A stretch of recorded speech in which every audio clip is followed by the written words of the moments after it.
اس زمین پر آئے سانس لینا ضروری، منہ سے کھانا ضروری، پانی سے بچنا ضروری، کیونکہ یہاں زندگی کی علامت کیا ہے کہ ان سب چیزوں سے بچنا ہے۔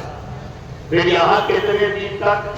زمین پر اللہ ہی بہتر جانتا ہے، کوئی 60 سال، کوئی 70 سال، کوئی 80 سال، پھر ایک وقت آتا ہے اس زمین پر کی دنیا سے زمین میں کی دنیا میں انتقال کرنا، یعنی منتقل ہونا اسی وجود کو جو ماں کے شکم سے ہم لے کر آئے ہیں، اسی وجود کے ساتھ زمین میں جانا ہے۔ اور وہاں کی زندگی کا ایٹماسفیئر کیا ہے؟ یہاں بھی سانس نہیں لینا ہے، منہ سے کچھ کھانا نہیں ہے، پانی میں نہیں رہنا ہے، خشکی ہی میں رہنا ہے۔ تو برادران ملت اسلامیہ، زندگی ایک ہے، ماحول بدلتا ہے۔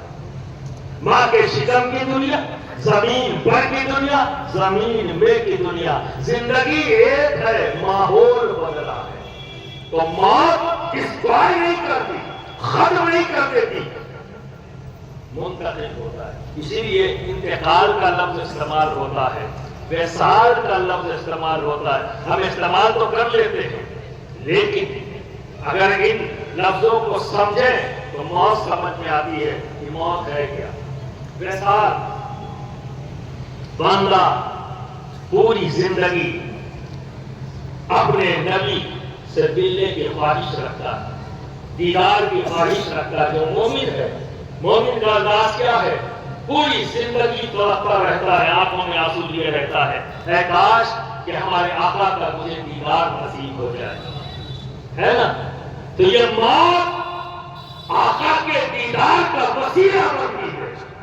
جب اس زمین پر کی دنیا سے زمین میں کی دنیا میں جاتا ہے، تو جب اسے وصال کہا گیا تو یہ مومنوں کے لیے ہے، کیونکہ اسے اپنے آقا محمد عربی صلی اللہ علیہ وسلم کا دیدار نصیب ہوتا ہے، اسی لیے اسے وصال بھی کہا گیا۔